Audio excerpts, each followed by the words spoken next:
तो मेरे भाई आज हम लोग क्वेश्चन आंसर करने वाले हैं। ठीक है, रोज चैप्टर का क्वेश्चन आंसर हर चीज़ लगातार हम लोग पढ़ते आ रहे हैं, तो बेस्ट तरीके से आप कोर्स को ख़त्म कर सकते हो प्लेलिस्ट का इस्तेमाल करके। पहला सवाल है कि मालती का घर का वातावरण आपको कैसा लगा, अपने शब्दों में लिखना है। यानी मालती के जो घर था ना, आपको देखकर कैसा लगा चैप्टर के अकॉर्डिंग, उसके बारे में बताना है। तो ध्यान से देखिएगा, मैं अच्छे तरीके से एक्सप्लेन करूंगा कि मालती का घर कैसा था, उसका वातावरण कैसा था। बस ज़रूरत है तो आपको सुनने की और अच्छे से समझने की। राइट, मालती का घर एक वातावरण तो इस प्रकार का था जैसे वहाँ कोई छाया मंडरा रही है। मशीन की तरह उसकी दिनचर्या थी, है ना, जैसे उदास मन। यानी मशीन की कहने का मतलब है कि मालती बिल्कुल मशीन की तरह थी। सुबह उठना, काम करना, पति का इंतजार करना, दिन भर घर में रहना, फिर कल वही काम, फिर अगला दिन वही काम, इस तरह से चला जाता था। हमेशा उदास रहती थी बेचारी, स्वयं थका थका तक, जिसमें खुशियों की एक भी किरण नहीं थी। हमेशा थका रहती थी, एक भी खुशी उसके ललाट पे नहीं दिखता था। मालती के घर इतना प्रिय एवं विशेष अतिथि के आने पर भी उसका मन खिला भी नहीं, बुझा ही रहा। यानी उसके दोस्त आए थे, पुराने वाले दोस्त, बचपन वाले दोस्त, है ना, जो भाई थे, वो मतलब दूर के भाई थे तो दोस्त मानते थे, वो आए थे, फिर भी इनके चेहरे पर हंसी नहीं आई। अतिथि से कुछ बातें भी न कर सकती, उल्टे उनके प्रश्नों के उत्तर भी बहुत ही संक्षेप में देती थी। यानी कि बहुत ही छोटी छोटी आंसर उसकी देती थी। जो भी उनका दोस्त पूछता था, कुछ भी पूछता था, तो मालती उसका जो आंसर है मेरे भाई, वो बहुत छोटी छोटी देती थी। ठीक है, लेखक को ये बात जरूर अनुभव हो रहा था कि इतना चाहने वाली लड़की कुछ वर्षों में इतनी बूझ कैसे गई।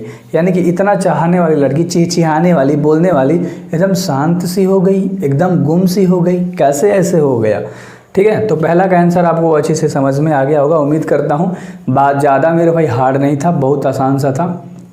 ठीक है, अगला सवाल है, दूसरा नंबर का सवाल मैं आपको दिखाता हूँ, अच्छे से देखना। ठीक है, दोपहर में उस सूने आंगन में पैर रखते ही मुझे ऐसा जान पड़ा मानो उसने किसी की सांप की छाया मंडरा रही है ना, किसी की सांप की छाया मंडरा रही है। यह कैसी सांप की छाया है ना, सांप। तो मेरे भाई ये जो क्वेश्चन है ना, यहाँ पर सांप है, मतलब सांप की जैसी एक छाया मंडरा रही है, एक ऐसी छाया मंडरा रही है। कैसी छाया है जिससे वो बेचारी बूझी हुई है ना, उस तरह से हो गई है मालती। तो आंसर सुनिएगा, लेखक अपने दूर के रिश्तेदार के बहन के यहाँ आए थे। दूर के रिश्तेदार के जो बहन थी उसके यहाँ आए थे और वो दोस्त मानते थे उसको। ठीक है, यह वह बहन थी जिसके साथ लेखक का बचपन बीता था। वह लेखक की सच्ची अधिक थी, यानी सहेली थी, है ना। लेखक की क्या थी, सखी थी मेरे भाई, सखी अधिक थी। साथ खेलना, लड़ना, झगड़ना, साथ में पढ़ना लिखना हुआ था। यानी बचपन से लेके हमेशा झगड़ना हो गया, रहना हो गया, खेलना हो गया, सब चीज़ें होता था। वो व्यवहार से बिल्कुल स्वच्छ थी। शादी के बाद औरत में इतना बदलाव आ जाता है कि वह अपने भाई, सखा और अतिथियों के आने पर भी जरा सा उल्लास नहीं दिखा पाती है। यानी कि वो जो सखा थे, जो भाई था, वो उनके घर आया था, फिर भी वो उल्लास नहीं दिखा पाती हैं, खुशी नहीं दिखा पाती हैं। वार्तालाप में भी बहुत निराश है। मात्र प्रश्न के उत्तर देती हैं। क्या करती हैं, मात्र प्रश्न के मेरे भाई उसके उत्तर देती हैं, जो भी पूछता है उसका दोस्त, यानी कि जो भाई है, जो भी पूछता है। ठीक है, यह भी पूछती हैं कि आप कैसे हो। जीवन बिल्कुल ही मौन ऐसा लग रहा है। यह स्थिति यह बताती है कि मालती के घर पर शाम की छाया मंडरा रही है। किसकी, शाम की छाया मंडरा रही है मेरे भाई। ठीक है, तो इस तरह से मतलब दिनचर्या बेचारी का बन गया था, है ना। अगला सवाल है जो कि 3 नंबर का सवाल है, ध्यान से। लेखक और मालती के संबंध का परिचय पाठ के आधार पर देना है। लेखक और मालती के संबंध के बीच में पाठ के आधार पर आपको बता देना है। लेखक मालती के दूर के रिश्तेदार और रिश्ते में वो भाई रखते थे। बचपन में उनका संबंध सखा का था, एक साथ रहते थे, खेलते थे और साथ में पीटते भी थे, किसी से पिटाते भी थे। लेखक का अध्ययन भी मालती के साथ ही हुआ था, यानी पढ़ाई लिखाई।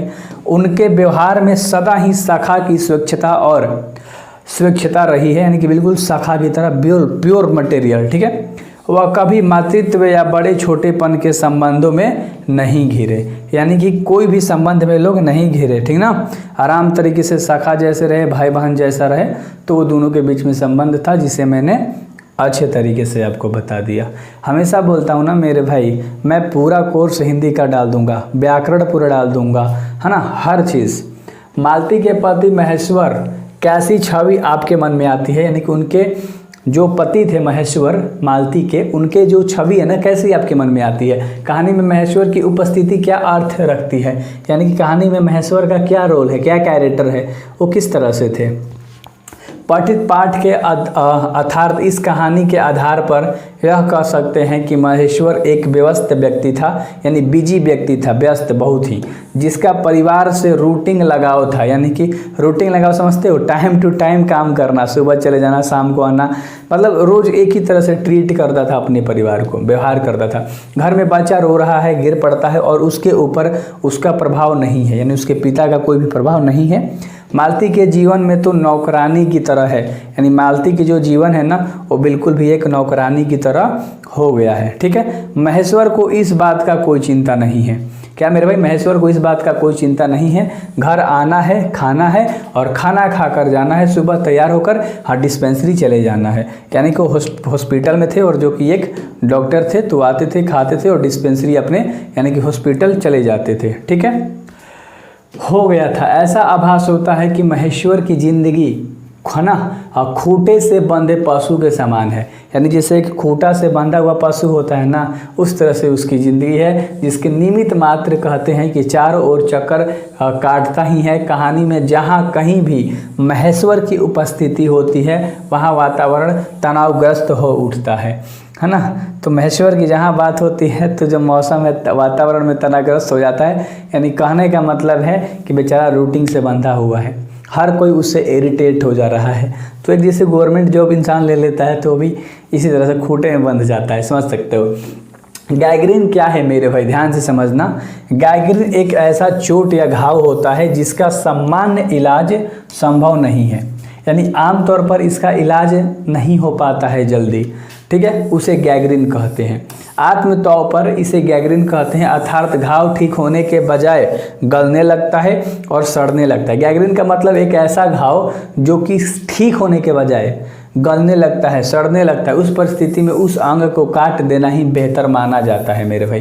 क्या करा जाता है, उस अंग को काट देना ही बेहतर माना जाता है और उसी को क्या कहा जाता है, गैंग्रीन कहलाता है। ठीक है, चलो अगला सवाल है जो कि 6 नंबर का है कि कहानी से उस वाक्यों को चुने जिसमें रोज शब्द का प्रयोग हुआ है।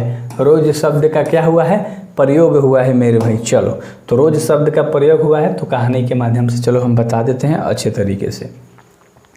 कहानी में मालती द्वारा बोले गए कुछ वाक्य हैं जिनमें रोज शब्द का प्रयोग हुआ है। पहला देख लो, मालती टोक कर बोली, मेरे लिए तो यह नई बात नहीं है, रोज ही ऐसा होता है। कौन बात बोलता है, मालती बोलती है, तो रोज शब्द आ गया।